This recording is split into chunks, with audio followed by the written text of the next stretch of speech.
Hey, what's going on, you guys? Welcome to the Finding Happiness podcast. I am your host, Bobby. Co-host, Sam. And today's special guest, we have Maritza, a.k.a. Madi. Hi, y'all. Thank you so much for having me. We wanted you on the podcast before this was even created, so it's pretty cool to finally get you on because I feel like you've grown like a ton from like a couple months back to where you are now. So it's super cool that we waited. Absolutely. No, thank you so much. I'm so appreciative of you guys. I love what you do, you know, what you guys represent.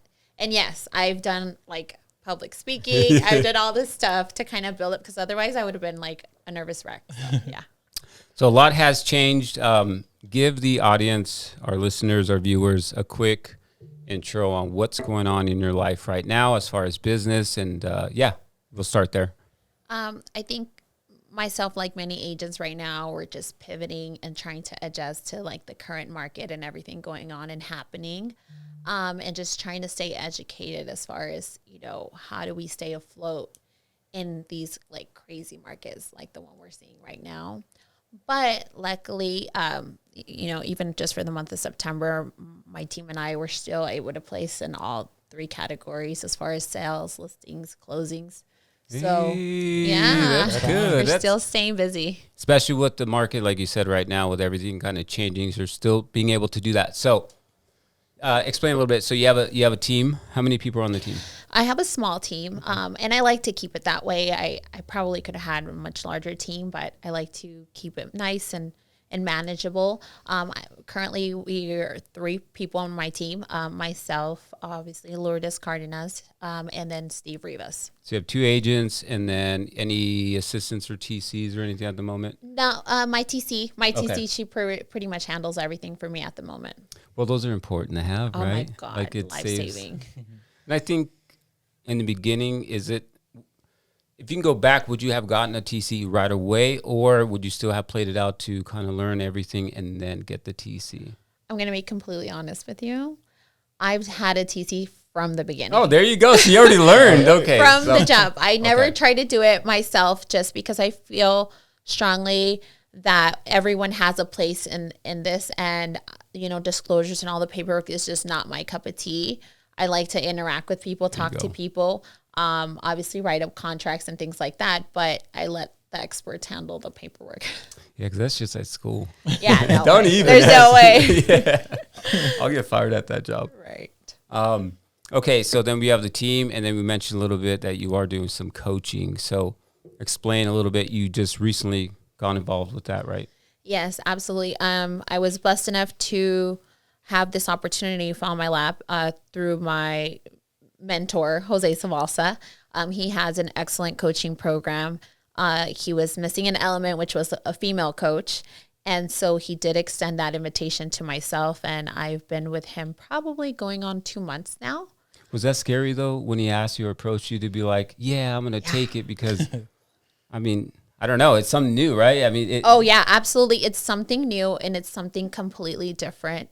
You know, your first thought is like, what am I supposed to tell these people, you know? But as you dig a little bit deeper, you realize you have a lot of value to offer and a lot of advice that you can share with so many agents out there. So it's been a blessing as I grow and learn through this journey, but I love it so far. It's been really good. That's badass. Cool. And it's good to have someone invite you to it. So that means Jose believed already in you. So all you had to do was just have the confidence to start. Yeah, absolutely. Because this was, I'm not going to lie, it was something that caught my attention that I eventually wanted to do. But just like so many other things on my plate that I'm like, I'll get to that when I get to that. And just to have a platform like his, he has an excellent reputation. He already had so many clients that he was working with. Just to be able to walk into something like that with someone like him, it was really great. He's like a big brother to me. So I just knew that, you know, if he's involved, everything will be okay. So that's good. That's good. It allows the transition to be that much easier for you and stuff like that. Absolutely. Okay, so let's go ahead and dig a little deeper, and let's go back a few years. So how long have you been an agent or licensed for? 4 years. Okay. Prior to that, you were doing what? I was doing a number of things. literally worn so many hats. But right before that, I was an admin at a different brokerage. Okay, so you're already in or got introduced to real estate. What made you get that job? The fact that I wanted to be a real estate agent. Okay, so okay. that's actually smart because most people go, I'm going to go to school, and then school can kind of scare you if you don't already, I guess, shadow people and get your understanding of what real estate is, because it's not just buying or selling. There's a lot, involved. So I think my dad had a family business for a while, and I ran the entire operation from sales to human resources to everything. And I was exhausted with the like overhead and the problems and everything that running a business like that, just the whole thing. I was exhausted. I wanted to work for myself, but not have like all the overhead and everything. So real estate had always caught my attention, and I wanted to be very strategic about it because I wanted to do well from the beginning. Okay. And so his business, he ended up selling his business. So I was like, so what's next? And I already had a very strong admin background. Okay. So I started looking for positions at brokerages where I figured I can learn from the inside from top producing agents that are already doing it while still obviously getting paid. Yeah.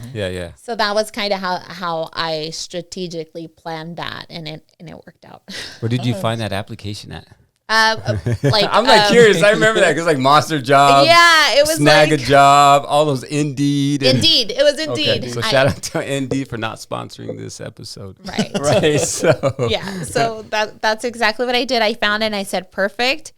And as I was working as an admin, I was getting my real estate license. And I just started picking brains and hearing what they would say and how the appointments would go and things like that. And I just started just picking everything up, obviously learning from the good and the bad. have you always hustled like that? I have. That's what it seems like. That's what it sounds like. I've always hustled this way. I became a mom really, really young. So ever since then, I've always worked 2-3 jobs, went to school, I did the whole thing. So it's just like in my DNA. I think I get it from my dad. My dad's the same way. He's always been just a hustler. Because look what you did is you've already strategically planned to get into real estate. You did it the right way. It was like, okay, I'm not going to fail. I'm not going to waste time. I'm going to get in, learn it, get with the people, learn from there, and then start the career. Because from there, what happened? As you got into the admin, you're working at the broker's office, kind of soaking everything in. How long were you there before you transitioned? I was there a year, literally from when I started getting my real estate license until I finished, and then I was ready to go on my own. I went right away, so maybe it was like 9-10 months. Okay, within that year. Yeah, but I did want to say, obviously, I was blessed enough that my mentor there, his name is Manny Morales. Yeah. It's not a secret. I'm always paying him his homage. So shout out to Manny. Shout out to He's Manny. amazing, and he basically took me under his wing. And I think that experience, what I had with him, is why now I'm a strong believer in coaching. Okay. Because I think that if I didn't have that, I don't know if I would have just hit the ground running like I did. So for the agents that are looking, or for the person that's looking to get started in real estate, because right now, not right now because the market's slightly changing, but just a few months ago, it was a lot easier to close deals. So people are transitioning right now in the school and stuff like that. What's a piece of advice as soon as they get their license? What would you do if you were them? If I were them, I would realistically, honestly, start even before you have your license. Because that's what I did. And I'm not saying start doing real estate before you but link up with someone, join a coaching program, find a mentor, someone who is able to take you under their wing and teach you the ropes. That way it's a process, if you do it all fast enough, I think it's like 6-7 months or something. By the time you have your license, you can literally start closing deals right away. I had my license. I got licensed on a Thursday. On Sunday, I was showing houses already. There you go. And so I had my first escrow the first month that I got licensed. And that's exactly how I wanted to do. So I think most importantly, have a plan and execute it. I think those things. So find a mentor, start working from the moment that you decide that you want to get your license, and then just be ready to kill as soon as you get your license. And if they want to go that route you went, I mean, that's a good route to go because you can still get paid pretty good too. I mean, if you do a great job, I think you can get paid at any, like, pretty well at these types of. You know what? And realistically, like, obviously, I'm not saying that they'll probably walk into an admin job. Like, I think the odds were just in my favor in that sense. But if you can't find a job at a brokerage, there's so many top producers, even myself. Like, if someone approached me and was like, hey, I want to be an apprentice, like, let me come help you. Let me shadow you. Let me come see what you do and how you do it. I'd totally be open to something like that. And I'm sure other agents that produce at a high level would be open to those to that as well. So even looking into that as an option as well. So just don't be scared. Just don't be scared. Make the move, take action, and I like that. Yeah. You have anything for? Because I can keep going, bro. Like you don't even, like. You said you've been 4 years as a real estate agent. So what I want to know is what's the most embarrassing thing that's happened to you while a real estate agent, or at open house, slip and fall? Let me see. Something like that. You know what? I'm very clumsy. So it happens to me very often. I trip. I think, you know what? I think one time it was raining and I was wearing heels and I was not prepared. And I was running towards the door because I have an umbrella, and I was running towards the door to get to the lockbox, and whoop, I slipped right on the driveway. And women run funny as it is with heels on. Like, they're kind of like, you know how it is. It's like they're trying not to fall. Yeah. Like, I totally get it. Absolutely. Okay. I mean, we have some stuff too. Like, we're in the game too. So, like, yeah. From sure lock boxes to taking the keys on accident and then having to tell the agents, to screwing up sometimes, not taking the shots. Mess a room. For one of Marty's listings. I still remember that one lady. What lady? The one that wanted classical music. Oh my gosh. Oh yeah, I know exactly. I just talked to her, yeah. She was cool though. And are you guys showing up to my listings and then it's vacant and then somebody's there still working? Yeah, sorry guys. Man. Yeah, we have quite a few stories in the real estate game. Within these past 4 years, what has been the hardest part about real estate? And not the sales. What's been, like, I guess, the hardest part? Is it having all the time, I guess, throughout the day, and it's up to you to do something with it? I mean, because technically no one's telling you. You have to get up. You have to close the deal. How do you keep yourself accountable to yourself? My mentality coming into this was that, and I know it's not a job, but I think that it's very important, especially as a new agent, that you set a schedule and you stick to it when it comes to prospecting, following up, and all these things. And so I wired myself to still dedicate X amount of hours to what I do. And so I'm one of the agents that's at the office early. I used to be there late, but obviously, now I'm at a point in my life where I don't have to be there super duper late. I'm there until I have to pick up my kids to school, at school. But more importantly, just knowing that I have goals that I have to meet, and I'm not going to meet them if I'm just laying around at home not doing anything, or if I'm just out having mimosas with my friends and stuff like that. I think there's a time and a place for everything. And so I have a vision board like next to my my desk at the office, and I look at that and I haven't achieved so many things. And I think that's what keeps me accountable. Or my children, like, I want to do all these things and experience all these things with them, that I have no choice. I look at it and I have no choice. I have to still show up every day and put in the work. I like that. Because there's some people do have a plan B and stuff like that. But for the most part, like Sam, I don't think Sam does. You clearly don't. No. Josiah, we're still trying to figure it out, I'm just kidding. Now, how do you manage to do all of this while having the kids, dropping them off, and your daughter's like a pro soccer player and stuff? And no, I'm dead serious. She'll end up being there one day, pretty soon. So how are you able to manage being a mom, running your business, and being a team lead? It's almost like another parent right there, doing all of this, and then still having time for Maritza, for Madi. Right. on top of, I'm like, a few things. I'm making it worse for you. Right. Like, damn, No, there's a whole separate business that I'm actively working on that's going to be up and running soon. I can't talk about it just yet, but that's it's coming, you guys. It's coming. So stay tuned. Definitely, it's coming. I'm also in school getting my broker's license as well. Okay. So how do I do it? I'm a firm believer that there's time for everything. So I treat my calendar. I respect it.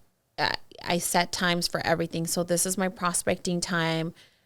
This is my time to follow up on my pipeline. This is my time, to work on this project, And you'd be surprised. We can accomplish so many things in a short amount of time. I think the hardest part is actually not getting distracted. Yes. And like sticking to what you got to do. So, I'm blessed. I have my office. I shut my door. I'm pretty sure you've been there a few times, and my door's just shut. Yeah. Everybody else is hanging Everybody's out, outside talking, talking, and my door is shut. Mm-hmm. And it's because I know that I like to take notes a lot too. So I scribble a lot. That's like one of my things. And if it goes on my little scribble list, like it's non-negotiable, I have to get it done. Okay. And and I think that's why a lot of people do the coaching, because they're like, how do you get so much done? Well, when you break it down and you spend an hour doing here, an hour, and if I'm at the office 6 to 8 hours a day, that's a lot of things that I can actually accomplish and get done. A lot of time, yeah. Mm-hmm. So, and if you do it right, like you said, have your plan, stick to your schedule. It won't bleed over to you going home and still having to do other stuff from work. You can do your 6 to 8 hours, laser focused, and then go home to the family. And I've make my schedule to be respected, honestly, by clients, coaching clients, everyone. I'm available from this time to this time. The latest is typically 2:30. I have to be at my daughter's school by 3:00 picking her up. So that's the cutoff. And the only way I'm able to schedule anything after that is if it's a day that they're with dad and I have that extra free time. Aside from that, it's usually, like these are my hours, and that's what it is. It's like free time just to get pretty much more busier, right? That's, Yeah. that's how it is. Yeah, it's like, oh, okay, the kids aren't here, but now this is here. Yep. Yeah, I have to do this, I had showings, to- listings. I had to work that. Like in the beginning, I was a slave to real estate. So I worked the 7 days. I worked the 10, 12-hour days for not having a day off. So I had to pay my dues. But now, being that I'm a team leader and I've been blessed in business to stay busy, I'm able to now, Buy some time back. Yeah, pretty much. And that goes to you hustling and putting in the work in the beginning so that now you played your cards right. And you're still hustling. It's just you're more effective with your time. You only need 8 hours while someone still is playing with 16 hours. I still know those people. They're like, oh, they've been hustling for 14 hours. Like, bullshit. Like, write down everything you probably did, and it's probably nothing. How many times you get on TikTok? That's how I was like, yeah, I be pasting this stuff. Like, yeah, no. But, that's cool. That's hustle mode. So what I'm really getting from you is having a plan and stick to it, and time management, because otherwise you'd be all over the place. You wouldn't be there for your kids or for your business or for yourself. Yeah, absolutely. And you know what? I get a lot of pushback from people in the sense that people have literally been like, not everyone can work like you. Like, not everyone is wired like you. Not everyone is. And I understand that. But I feel like I take it upon myself to hold the people around me accountable. An example, my children, I hold them accountable. I try to push them to be the best version of themselves that they can be. My boyfriend, I'm like, hey, we can't procrastinate on this. He's got multiple projects going on, and I'm always calling him out on the stuff that he needs to do as well. I don't like talking about future plans. Like, I like to execute on them. Like, I like to work on them and make sure that we're at least doing something to work towards the end goal. I like that. And shout out to George, because he'll be on here soon. He has some things popping on his end. But your time's coming, bro. I promise you. You can shine soon. So back to Madi. So you're doing coaching. You have the team. You have your business. What do you have planned for the next few months as we enter fourth quarter, but also have to deal with the holidays. And still, again, I like to go back to you being a parent because we're all parents here, except for Josiah. Sorry, not yet. Not yet. But we have to be able to do everything that we do, plus being the parent. So what do you got planned during the holidays and as a mom and then with your business? You know, the funny thing for me is that fall and winter are like the busy seasons for me, for my business. Like I just year after year, I don't know why, but everyone wants to buy a house during fall and winter. And it's typically because I pitch them on the fact that there's less people buying. And so now everyone wants to buy a house.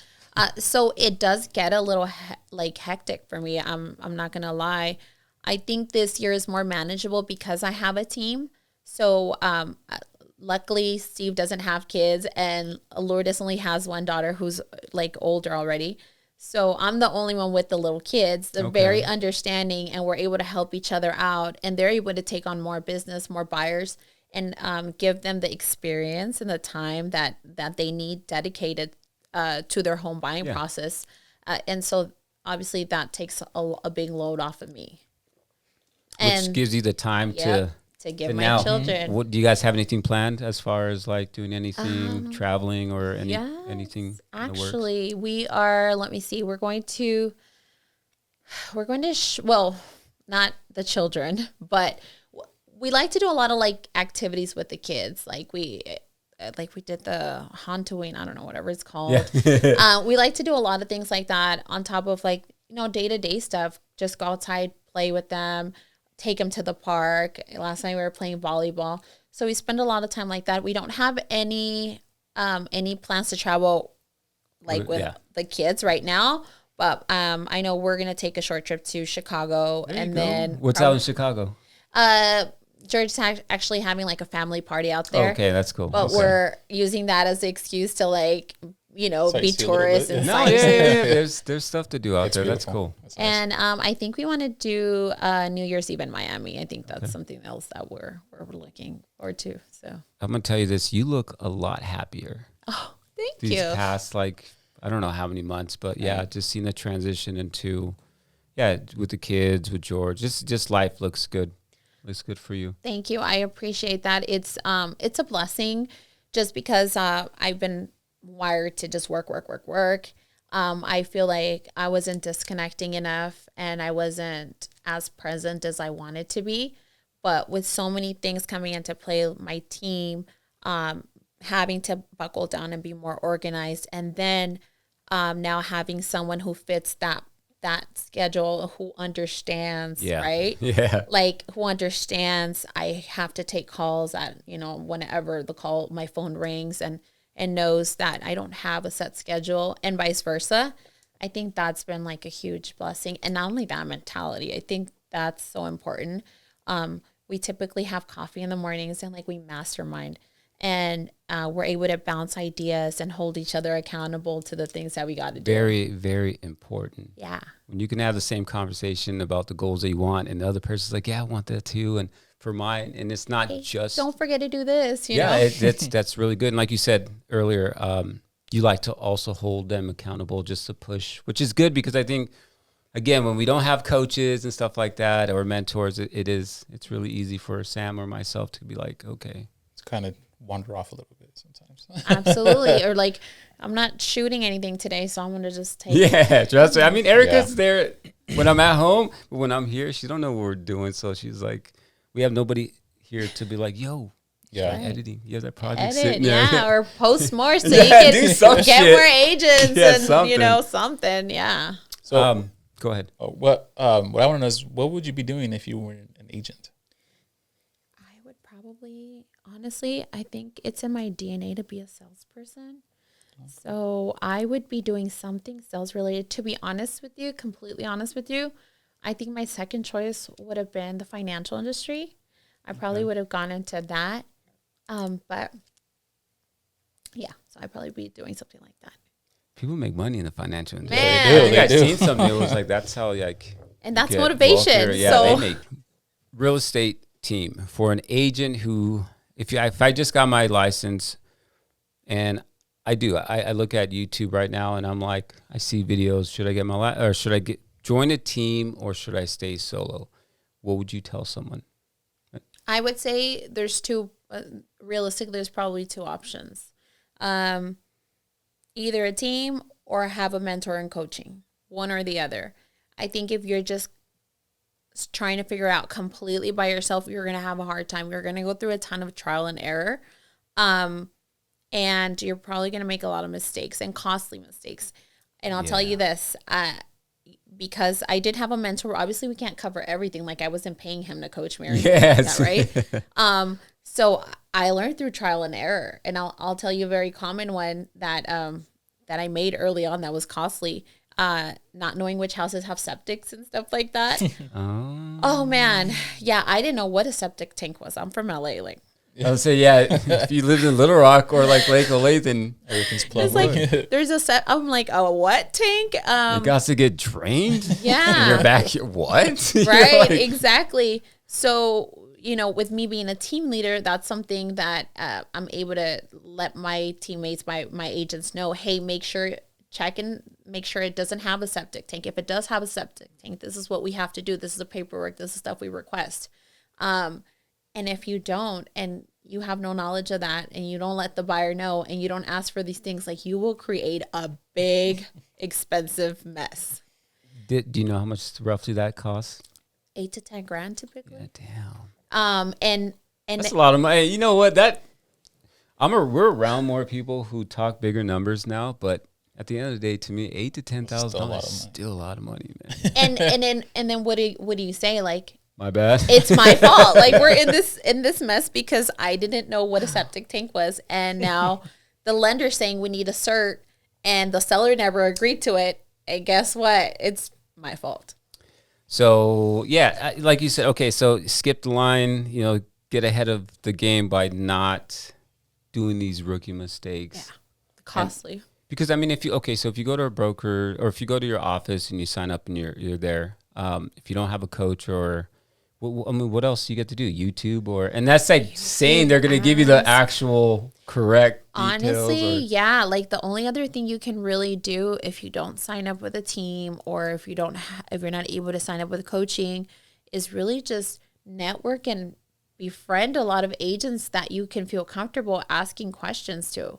So I mean, I did that, I had to like learn and because let's be real, even someone like Jose Sabalsa or any of the other brokers at these brokerages, they don't have the time to hold your hand and teach you and tell you all these things. And I think that's a misconception. A lot of new agents think it's like, well, now my broker is like my dad, right? They're just going to teach me everything. Grown ass and not need a dad, man. Yeah, it's not. That's one thing I cannot stand. Having to hold someone's hand. So I don't want anyone working with us at all that requires that or any of that because that takes time away from me. And I have kids. Yeah. I'm sorry. If that's the case, I'm going to treat you like my son or be upset. Unless you're getting paid for it. Yeah. And that's when you end up on the team. Even then, you know what? Don't go to someone else. That's funny you say that because I myself would not just take anyone on my team. I don't just have someone walk up and I want to join your team. Well, what do you have to offer? Like, because, it has to be work on both sides, at least for me. It has to be the right kind of person, the right type of fit, because you're right. I'm not willing to completely babysit someone. Like, I'm just not willing to do that. Mm-hmm. What are you looking for in an agent? Oh, man. If you can kind of just my kind of ideal rough, just kind of buyer's agent. Yeah, I mean, if they were to come, like, what would be your ideal buyer's agent? I think first thing is hungry. Like someone who we align in that sense where they're goal oriented, they have goals to meet and they want to do whatever it takes to get them done. That's like one of my main things. I can't deal with lazy people. Like I just can't. Excuses, things like that. No, like those are just, and someone who is coachable, who's going to learn and listen and willing to know that they don't know everything. I don't know everything. And I always have to remain coachable and know that there's plenty of people that know way more than me. And any opportunity I get, I'm trying to learn from them too. That's been a hard one. There's a lot of people that are not coachable. It's like they get offended or it's like more of offensive, like, oh, well, you, it's like, dude, I all. don't know Yeah. anything, but I know that thing. What I'm telling you, I definitely know that. Just listen to me, please. I know what I'm talking about. I think, and not to be like conceited or anything, but your numbers and statistics and all that speaks for yourself. What you're building, what you're doing, like you said, what you're talking about. This is your niche. And when people just feel like they just know it all and they're going to come tell you how to do things, it's like, I don't have time for that. Yeah, and you don't need it. Yep. Yeah. And that's where I always say, okay, you go book with someone else, go with someone else. And now, are you hoping to grow, or are you looking to grow, or do you feel like right now you're where you're supposed to be for the next few months, maybe 2023? Yeah, I think right now I'm at a good place as far as like my team and business and stuff goes.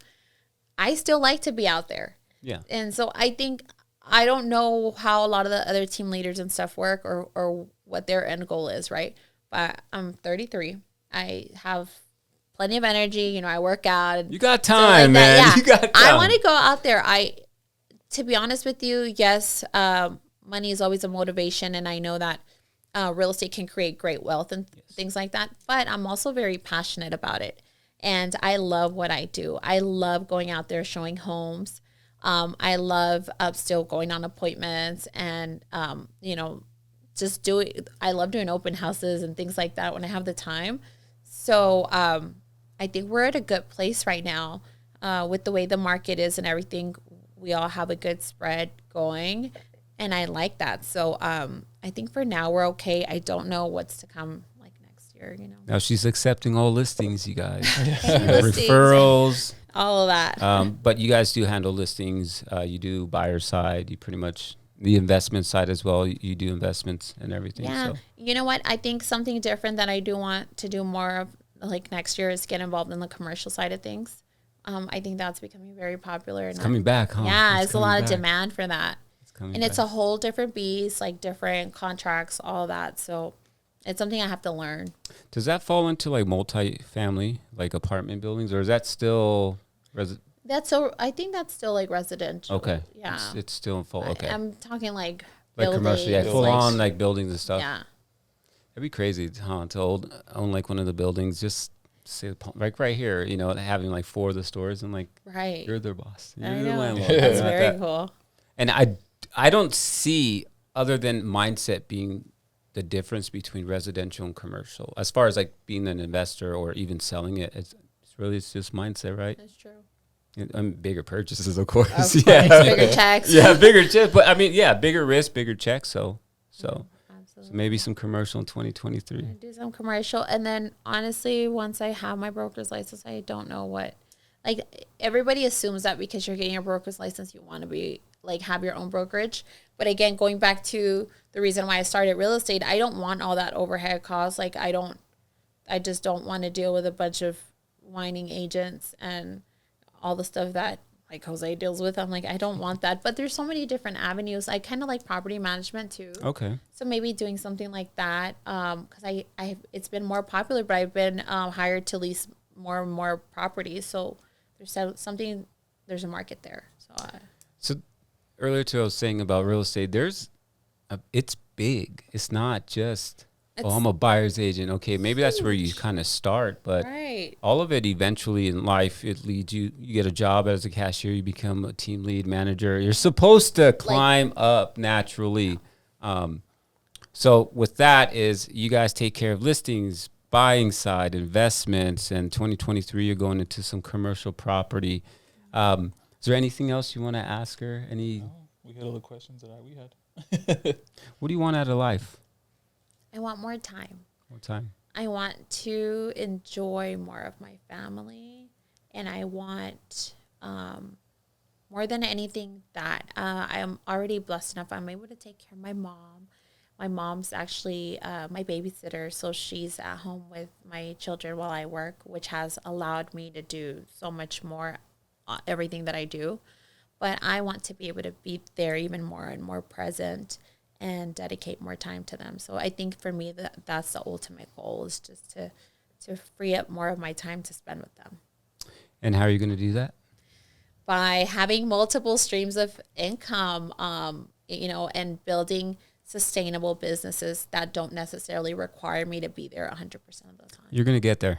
100%, I promise you, just for the fact is plan, strategy, you already know. So shout out to mom too, because seriously, I think majority of us want that part of, to be able to either, we always say, oh, buy my mom this, or the house, the car, whatever it is that you want to give. We always want to give our moms something. So you're winning. Heck yeah. I'm so appreciative. I mean, honestly, I don't think they get enough credit. Like, and I think about it, and I'm like, who else could I hire to take better care of my children than my mom? And you be 100% not worrying about it. Your mindset is clear so that you can take on the world and do all this stuff. Yeah. And there's probably nobody. Yeah, no, absolutely. Maybe the kids, or maybe your daughter. Cause like, but you know how teenagers are. See, they're crazy. You're like, damn, I forgot that I was babysitting. I went out with my friends. Yeah. Oh, shit.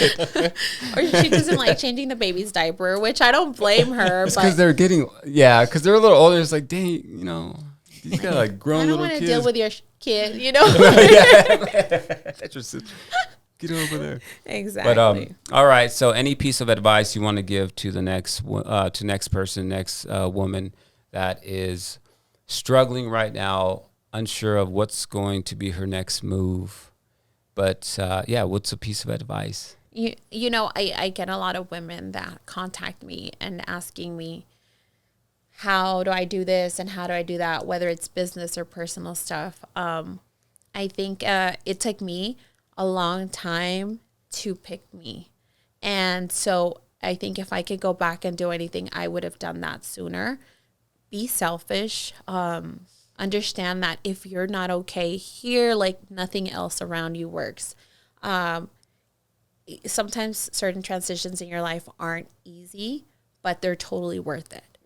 And I think that I've learned that myself, and I'm just so glad that I was able to get myself in a better mental state, because it's opened up my mind to not only being a better mom, but a better businesswoman and all these things. And sometimes we get in our head and we're our worst enemy, and we think, well, what are they going to say? What are people going to think about me? But you just have to be selfish sometimes, and it's okay. Mm-hmm. It's okay, you guys. So remember that.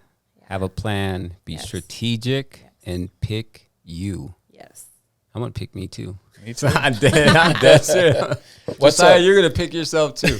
Right. What's the first thing that you do in the mornings to get you prepared for the day, as a boss, as a wife and everything, mom?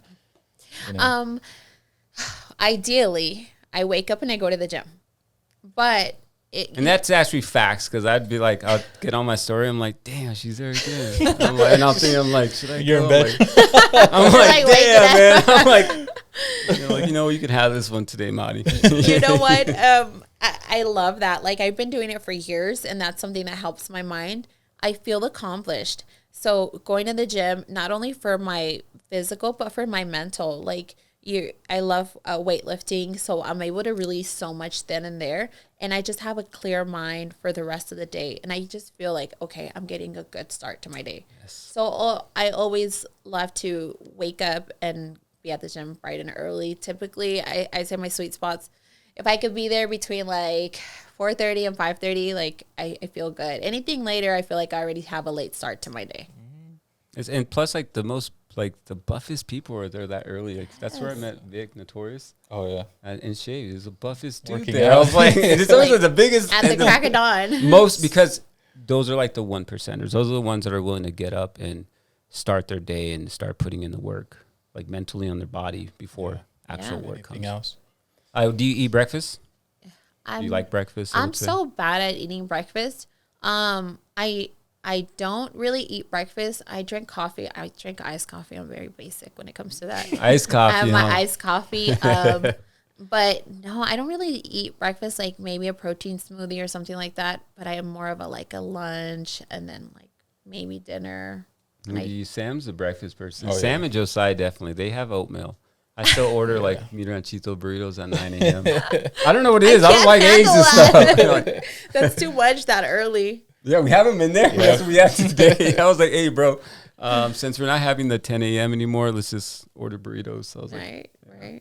I always like to, because he always asks us the routine, like the morning routine, and we always forget. Because I'm very big on how everybody starts their day. Because it's, in being around what I do now, like I get to meet people and stuff. It's like, so what is that you do the first thing? You have a routine or a mantra or whatever. People have meditations and stuff. So I always like to ask and see how they prepare themselves to get up on their day.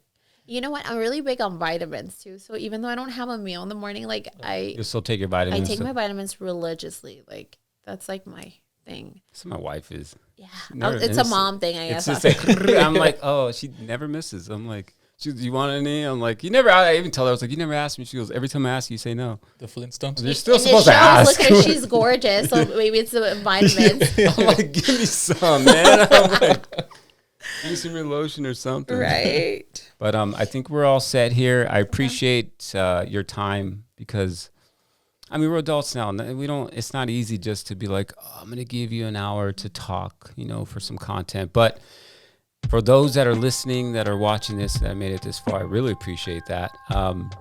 Really hope you take away from this episode. Again, have a plan, strategic plan. Choose you, because most of the time we have this guilt in ourselves that I can't choose me. I can't, But at the end of the day, if you choose you, then you can take care of everybody else. It's like we have the shit backwards. So unravel it. Appreciate your time once again, Mari. I can't wait to see what's going on during the holidays into 2023. Keep smiling, looking happy with the family, and we'll get George's ass next week into the podcast. You better hold him accountable for that too. Oh, you know it. I will. Hey, bro. Bobby and Sam said you got to come. Right. They already got you booked for Thursday at 10 a.m. All right, you guys. Appreciate your time. We are out of here. Peace. Bye. Later.